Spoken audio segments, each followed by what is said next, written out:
everyone, and welcome back to Better Advertising with Better Media. Today, I have on Kiri Masters. If you do not follow Kiri, if you're not subscribed to her newsletter, and if you do not know about her, you are missing out. She is a top 100 retail influencer by Rethink, ad age 40 under 40, which is an incredibly exciting one that I've always wanted to be a part of, and just an incredible analyst, commentator, influencer from within our industry. Is there anything I missed on that, Kiri? No, thank you for the overview. I mean, I will add, we used to be competitors, but we were always still very friendly, even back then. So I appreciate that. We were just having a fun conversation of, I feel like the key influencers or reporters of our industry are not the same people that they were 7 years ago, but we're still going strong. We have head down, stuck. Don't have anything better to do, right? Now that may be the problem. We may need to have we need some hobbies, Destiny. We're gonna find something to do other than focus on all of the new updates, because that is what has kept us in the industry. I would say is the industry changes and evolves incredibly, incredibly quick. And you are one of the first people to report on all of the change and excitement across the board. Thank you. I appreciate that. There's a lot going on. I always feel like, even though I'm publishing a lot, relatively speaking, I am constantly behind. So if you also feel behind, please know it is my job. I don't have anything else that I'm doing. I'm just trying to keep up with the news, and I'm struggling myself. So I have gotten into an unhealthy habit of benchmarking my content to yours. And it's terrible because, I mean, you are so ahead of the game right now that I'll see a new post and it gets sent around. Like, we have this little e-commerce friend group and it's like, Kiri's there again. I'm like, dang it. So my middle ground was like, I have to have her on the podcast. I need to learn from everything she's putting out lately. Well, I'm not running an agency anymore, Destiny. You've got a whole other job that you have to do. I will take that. That's the little piece of confidence I needed today. But one of the most recent articles that you wrote was actually for The Drum, and I was excited to chat about it. The title of the article is Why OpenAI's Ad Announcement Should Worry Retail Media Networks. If you haven't read it, we'll link it in the comments. It's a fantastic read. But Kiri, do you want to give us a quick high level of the premise of that article? Yeah, so I think that this is a existential moment for the retail media industry as we look at OpenAI, now launching an ad capability. This is not a huge surprise to anyone. It was always a question about how these LLMs are going to monetize. We have other LLMs that have monetized this way for a long time, and this is like one of the best kept secrets out there. Is that it's not even a secret. They've just not done a particularly good job of publicizing it. But Microsoft has had ads inside of Copilot right since the beginning, back when it was called Bing Chat, 2+ years ago. So ads have been part of the ecosystem for a while, but just it happened that the biggest player had not really rolled out an ad capability, even though we're all expecting one for a while. So what does this mean for retail media? That's really the interest that I have. And I think that, look, it's not like retail media is over. It's the funeral for retail media. We're absolutely not there yet. But I think it does raise some existential questions for the current setup that we have in retail media, where most of retail media is on-site sponsored product ad units and on-site banner ads, with a little bit of off-site retail media sort of in the ecosystem as well, and then tiny but sort of fast-growing area of in-store media as well. I think the first two is have an existential threat that's being lobbed at them with ads in LLMs, and yeah, we can get into all of that. When you wrote this article, had they yet announced the approximate CPMs for ChatGPT? No. Do you have any thoughts on the CPMs that are they just projected, or are they actually live expected CPMs? I think it was the information that got those figures. I'm not sure, as of the time we're discussing this, I'm not sure if it was confirmed by OpenAI I'm directly. not sure either. What I saw is, I believe, along the lines of $60 CPM for Yeah. ChatGPT, which is the highest out of all the media, with the second below it being linear TV, potentially at 50. And the Uh-huh. reason I bring it out is it's been a pretty big shock, I would say, for everyone who has been buzzwordy around AI. And there's been a lot of conversation of, are brands going to risk moving their budgets over for a CPM that high? But I think the part that I'm actually really intrigued in, the part that I think maybe people are potentially missing, is if OpenAI does things well, they have so much more context and relevancy than I would even consider Amazon having. And that's Right. what's made Amazon so successful, is their relevancy is Yes. incredible, so conversion rates are inflated. My chat Yes. knows everything about me, from my blood work to how I feel about cats to my thoughts on retail media. So, like, when I Yeah. ask it a question, it gives me a really aligned response. And if we consider the aspect, putting agentic aside, how much my chat, because I use Chat GPT, knows about me, I would assume I'd be willing to pay those CPMs if I had really incredible conversion rates. Fellow cat ladies of LinkedIn Unite. Yes, Yes. I'm here for that. Absolutely. And I think that this is the question. Just to quickly address the format and the fact that CPMs as of right now, I don't think that we take what OpenAI has confirmed or announced or started out with as That's any true. real indication that that's what ads Yeah. in LLMs are going to look like going forward. I have a wildly optimistic view, perhaps, that these ad units inside LLMs don't necessarily have to look like what we've become accustomed to with sponsored products and the blue links. There is an opportunity with this surface to uh, provide ad units that are immersive, that are multimodal, that are much more relevant to the context to our context, as you mentioned. And I'm hopeful that we see something genuinely new and interesting that comes along, and that it's not the to use a very technical term here, enshittification Mhm. of things that we've seen in the past, where the ads detract from the experience. So I think that there's the example I would call out is Instagram being generally like an additive experience with the ads, because the algorithm knows us well, and I'll find stuff on there. I didn't know that existed. I didn't know I wanted that. That's actually great and very relevant to me. So I think when done in the right way, ads don't have to be disruptive. They don't have to take away from the experience. I don't see an ad on Instagram and think, oh, they're trying to influence me and like get into my mind. And like, I'm like, Yep. it's an ad. And is it Yep. something that's relevant to me and interesting? Yes or no? And I don't really sort of judge the platform for it. It is a free service.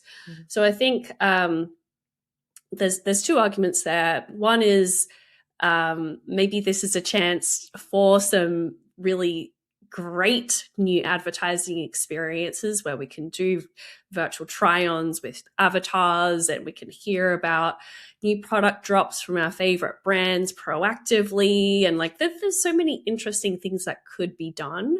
Um, and and secondly, because of the context, like you mentioned, about just how much they know about this, algorithms know about us, there's also a chance for these ads to be much more relevant to us as well.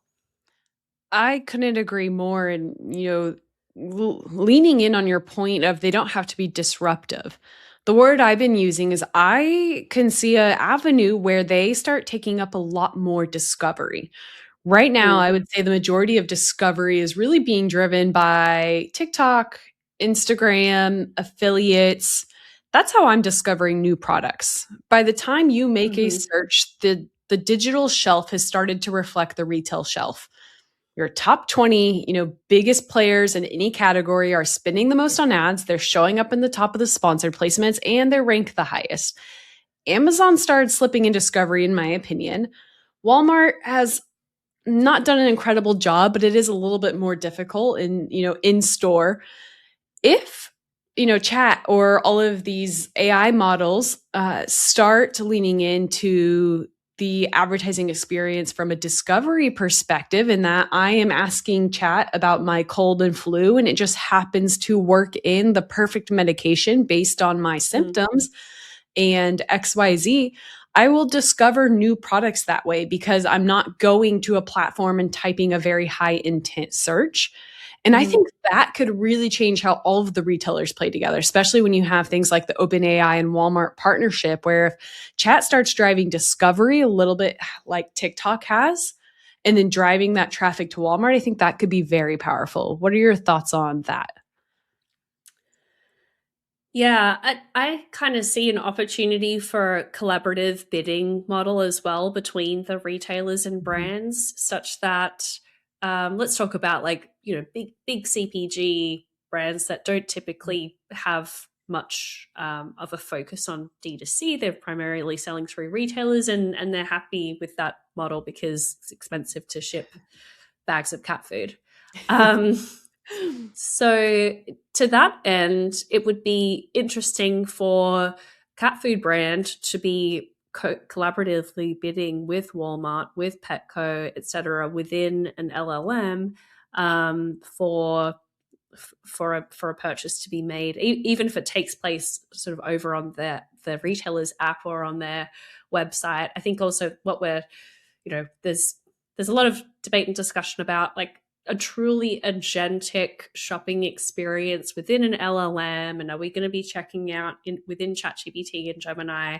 Yeah. Um, I think eventually we will. Right now, the experience is pretty suboptimal compared to using a Apple website, but I don't think that we need to get to that point No. before we start to see some big disruption to how retailer.coms operate and the data that they're able to collect on search and browse behavior and research stages. That's actually where a lot of the data comes from to enable great targeting and interest groups and things like that. So if there's less upfront discovery behavior happening on a retailer.com, then that takes away the on site ad inventory and it takes away some of the data signals that they're getting that they're using to create these audiences for brands to activate against. I couldn't agree more. Everyone's leaning in too heavily on agentic isn't a great experience. But I don't think that's the disruptive part for right now because it Mm-hmm. takes 30 seconds to click the link from my ChatGPT and buy on the retailer site. The part that's been Right. disruptive for me is posting a photo of my cat and saying what food is best for my 50-pound Maine Coon, not actually 50 pounds. But being able to have that high alignment. The other day I was designing part of the podcast studio and I took a photo of the space and said, "Can you give me recommendations on the chairs and table that will look best in the space?" It gave me 10 links. I'm not going to use it less for discovery because I cannot check out immediately. Because, in my opinion, from all the platforms I've used so far, the discovery and the context to my design and aesthetic style is so aligned through one app. I can then go Apple Pay anywhere else. So, yes, Mm-hmm. agentic may not be amazing right now, but to your point, it's not the disruptor.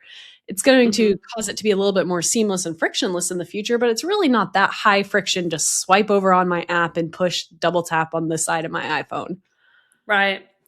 I'm not sure if you've been following. There's a new sort of setup that you can do called Claude Bot, and they just rebranded as well. Have you been hearing about this, where people will set I up like the yeah? It's another area where everyone's posting about the incredible efficiency they're driving with Uh Claude and huh. I'm like, I can't. I Yeah, cannot keep up with it totally. all. I'm with you myself, but I think I completely agree. Like we don't. And I'm optimistic about agentic commerce being a thing. I would personally love for my groceries to get ordered automatically, Yes. and for my agent to go find the best deal on my cat food. But uh, as it stands, it's not really there yet. But what we are seeing that disruption. I think just for listeners who don't have this context with Claude Bot, now it's been renamed. I can't even remember, but basically there is this. We're able to now start using AI, not like I need to go onto the ChatGPT app now and search for something and do it. These custom setups have been designed and they're very technical right now. Don't stand a chance doing this myself.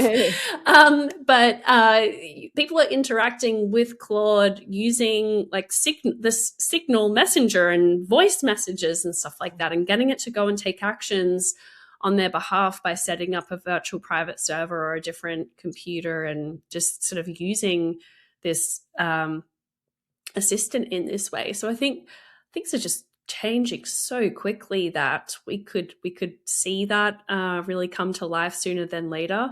I actually want to show you, Destiny, one, and I'm not sure if this will work, but on the, just as a point about the multimodal possibilities here, have you used the Zara shopping app recently? I have not. Let me show you something cool. So on Zara, now you can actually have a AI generated model of you and do virtual try-ons in No the app. And like, way. virtual try-ons have been around for Yeah. many years with makeup and things like that. That's not particularly new. But I do just want to show you, because this, I think they built this technology themselves as well, but just to show you how great this can actually be. I'll show you. This is my AI. Wow. That is incredible. Isn't that amazing? Wow. And then I've got, so I can sort of like change the look. And I'm assuming it's pulling in accurate measurements for all pant size. Wow. So look, we're at the start of something like this, Yeah. where we could have, to your point about even these products that are very, they you classically think of them as something you'd want to go to a store and sit on a sofa or see a sideboard in real life, or like to your point about home decorating, apparel, these categories that they're kind of fun things to buy as well. So we've got this interesting dichotomy of like the tedium of shopping, of reordering things I always buy, of like, okay, I know I want to cook these things. Now I have to go and individually add things, search for it, select how much, do a price comparison for every single item on our grocery list. It is tedious. So that's one sort of great use case that we all imagine is like automated grocery ordering. Awesome. Can't wait for that. But then also there are these shopping missions that we have that are more experiential. The journey of it is kind of fun. And I think what got lost is like, well, I don't want ChatGPT to like go buy my jeans for me. Well, no, of course you don't. But isn't it great if you had a little bit of help with that, and like a styling assistant? I would love that. Couldn't it be fun as well? I can never find clothes that fit me. So having an experience that has all of your measurements down to a T. I mean, I'm such a fan, and maybe I'm naive to be so excited about all of this, but when something has the appropriate context for what you're trying to achieve and can do it faster and better than you can, like, absolutely save me some time and energy to go do this so I can post as much content as Kiri is. Like, at the end of the day, the time savings is incredible. I mean, 5 years ago, I don't actually know the timing. I should not be blanking on this, but COVID's a major catalyst to the older generation starting to buy into more online grocery and grocery delivery. And that was incredibly disruptive. Now we're sitting here saying, I can get my groceries in 3 hours from the majority of the provider. It's incredible. But now we have an opportunity to even take out that little piece of the puzzle and have your groceries shopped and price matched directly to your house without you having to really lift a finger. Yeah, absolutely. So I think this is the thing. The criticism I hear is like, well, this self-selecting population that we have that's like typing all this up on LinkedIn, well, of course we're going to be the early movers on this. Yeah. I completely agree. Like there is a lot of stuff that we're talking about now that the general population has got no awareness of, let alone any inclination to try. But this is the Yeah. way all technology works. There is an Yeah. adoption curve. It's not that great at first. I shared this example on another podcast recently, but I was thinking about what was the first thing I bought online. And it would have been about 1999. And I bought this MP3 player on eBay. And Amazing. so I was so excited. I did all this research. I got this really cool one with a screen. It was so big and chunky and heavy. And I bought it on eBay. And then I waited 3 weeks. And then I went to the post office and I handed over my cash to the clerk at the post office. And I got it cash, I paid for it cash on delivery because I was also a teenager, but like we didn't really buy things on the No. internet back then, right? So we did cash on delivery. Then after that, I was like, that worked pretty well. Maybe I will use my debit card to buy the next thing on eBay. Yep. And that's how it gets started. So I think if, as people have positive experiences here and the technology gets better, that it starts to move. Of course, we're right at the start of when it's kind of like it's a hit or miss experience. We're just at the very beginning. Yeah. It's interesting. You hit on your 5 points for being fundamental of is something going to stick or not. Jay, Yeah. Rich- Jay Richmond recently posted similar, and he said that he's the VP of product for tech and design at Amazon. I've worked closely with him on Yes. the creative studio launches, and he posted beginner's mindset over expertise right now. Mm. And he said, I've been giving more career advice, and a lot of people are struggling with AI, but it's not the people that are lacking talent. It's the one that are constrained by experience, not maybe being willing to trust a platform or not knowing how to give it context. I've seen the same thing. All of my college students that I'm bringing in teaching ads are already creating headline search ads or leaning into AI to help with forecasting and all these incredible things because they don't know what they don't know. So they're naive and they're able to use the tools in very unique ways. Those with experience have certain ways in which they like to do things. And I think that's pretty important because you kind of mentioned like the younger generations adopting and like the learning curve we're seeing. AI has moved so quickly and been so disruptive that the people who are still like naysayers over agentic commerce or how this could be so disruptive to even retail media advertising, I think are wrong. But I would love for you to dive into kind of the 5 key points that you've used to make decisions and fundamentally say, like, yes, this should be concerning, or brands need to lean into it because it is here to stay. Right. Yes, absolutely. I think this is where frameworks are helpful. And so when I've been looking at the examples of new technology or conveniences that never really stuck versus the ones that stuck around, I think of 5 different criteria. So the first is pain. Is there pain in the current way of doing things? So we don't, if you ask most people, like, do you think that shopping online is painful? They wouldn't say that. But when you step away from the experience, we're talking about, like this ocean of products that all look the same, fake reviews. I just don't like when I'm buying something on Amazon. I'm looking for a new like a styling tool, and honestly, when I go on Amazon, if it's not a brand that I recognize, I'm very skeptical because I know, as you do, Destiny, how things really work when you've got a very aggressive brand that wants to build traction on Amazon. So I look at these 5-star reviews and I'm very skeptical. And now it's my job to like figure out what's a legit brand or not. The return, like dealing with returns, it's all there's actually a lot of pain in the process when you step back and look at what it's like to shop online. So that's one element. Is it solving a real pain point? That's necessary. The next one is frictionlessness. So does it slip into our everyday life? And I think that this is one area that, for example, the metaverse failed, is like, okay, you need this headset, this big expensive headset that's like really heavy, and you try out some games and you put it away and you don't use it again, because it never really like integrated well into Yep. our daily lives. Whereas with AI, we've got our phones in our pockets, we're using them all the time. um, so that's another aspect. Culturally, this is a big question.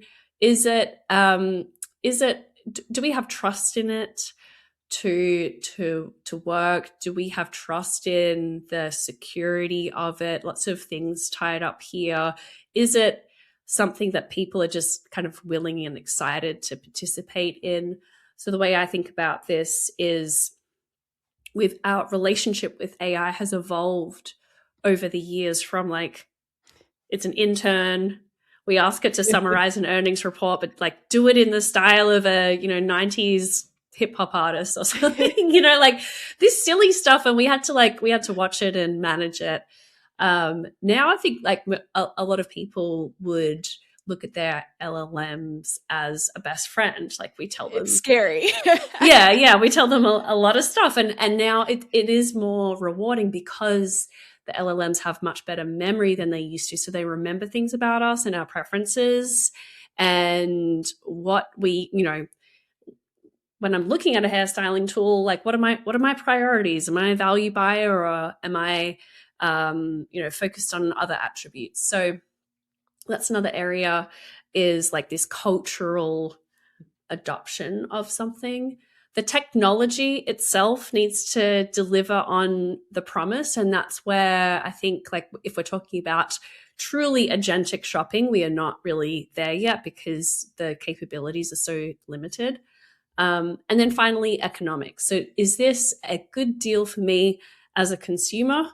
Do the other parties have an incentive to get involved? And I think this is an interesting part, because a lot of the the economics of this ecosystem are being worked out. OpenAI just announced that they're sort of the transaction piece, that's going to be a 4% cut that they're going to take. And so there's some people are of the view that, hey, that's a bargain. Like that's better than what you can get on the Amazon marketplace simply to get an acquisition, like a transaction.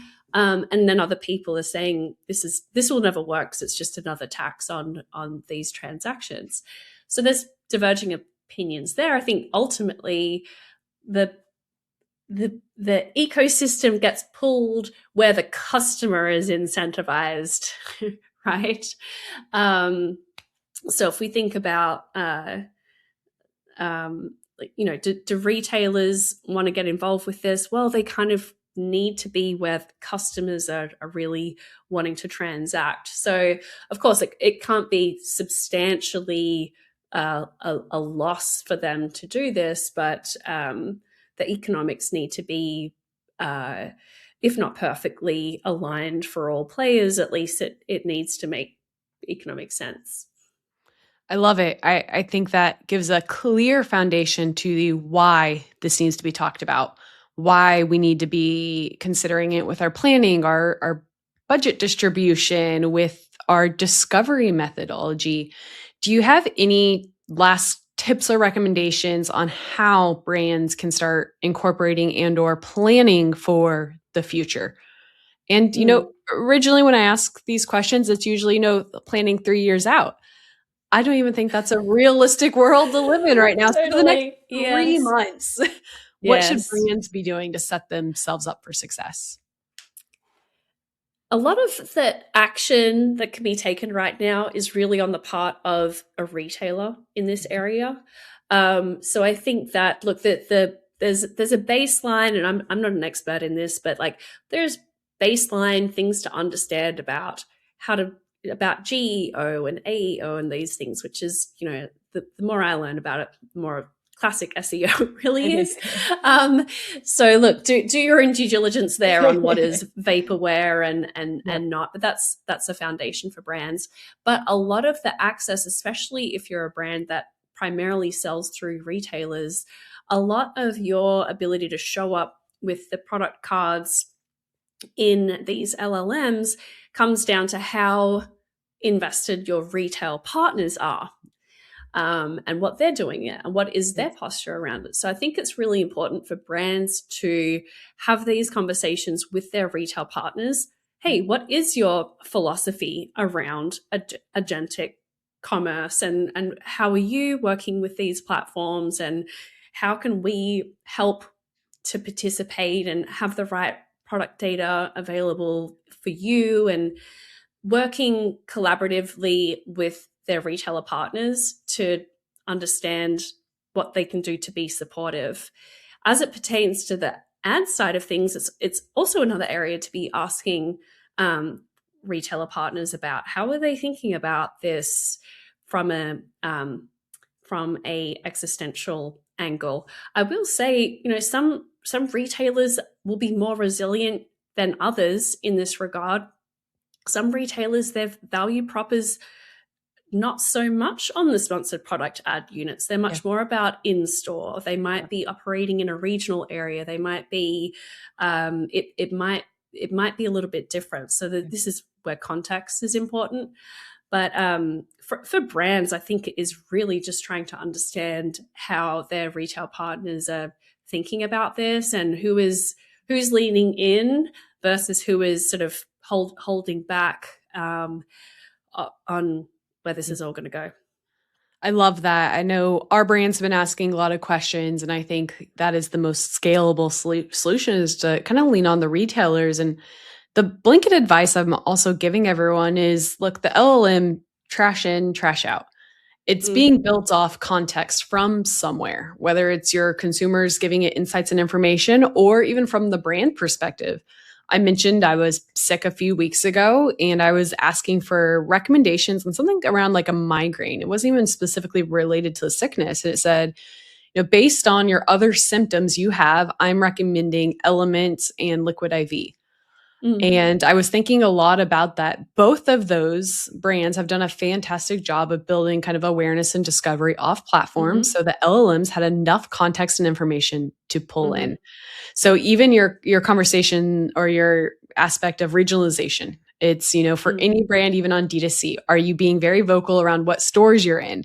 Are you putting context online for the specific problem that your brand solves? Because the LLMs are going to be pulling in all of that information. So just make sure you have a strong foundation and are giving the LLMs and the retailers the right context. At the end of the day, it's another algorithm. It's traffic and conversion that we're optimizing for. So making sure that I think we're doing everything we can to power both of those levers is all we can do at this point, because it's changing so fast. Yeah, absolutely. And I think as it pertains to advertising as well, I mean, it is interesting to see what ChatGPT is doing. They're rolling it out to a very small number of advertisers. It's CPM only. It's frankly not really a point where it's super attractive to most brands, I think, or accessible. Yes. So it is, I think, a wait and see on that side. I think if you want to start getting your feet wet, start looking at Copilot and other platforms that already have some capabilities here, and understanding how these work. It might not look exactly the same. I hope that we have more sort of interesting ad units, like I said, but you don't have to be waiting around. There really are opportunities to get your feet wet today. Absolutely. Even, as simple as an Amazon sponsored prompt. We're not seeing a lot of traction with them yet, but we do have prompts live, and it's as simple as moving away from a keyword intent to audience-based, kind of more natural language targeting. So we're playing around with it, but I think the key theme to this is something that you need to be paying attention to. There may not be a perfect move just yet, a perfect playbook, but that's, I think anyone who works in the e-commerce industry know there's not a lot of perfect playbooks. It's really contextual, and I think building the right solution for where you're at any point in time. Amazing. Well, thank you so much for joining. It has been an absolutely incredible conversation. Is there anything that you want to shout out, or maybe give some more context on your newsletter? Yeah, well, I mean, this has been interesting. This is a lot of the stuff I talk about in my newsletter, Retail Media Breakfast Club. It comes out Monday to Friday, sorry, Monday to Thursday. I did drop Fridays. Monday to Thursday as an email at 6 a.m. or as a podcast at 6 a.m. It's just 10 minutes long. Or if you're more of a LinkedIn junkie like me and Destiny, you can also follow on LinkedIn and you see those posts pop up there. Amazing. I will make sure to drop everything in the comments, and thank you again so much for joining. Thank you, Destiny. Great to see you.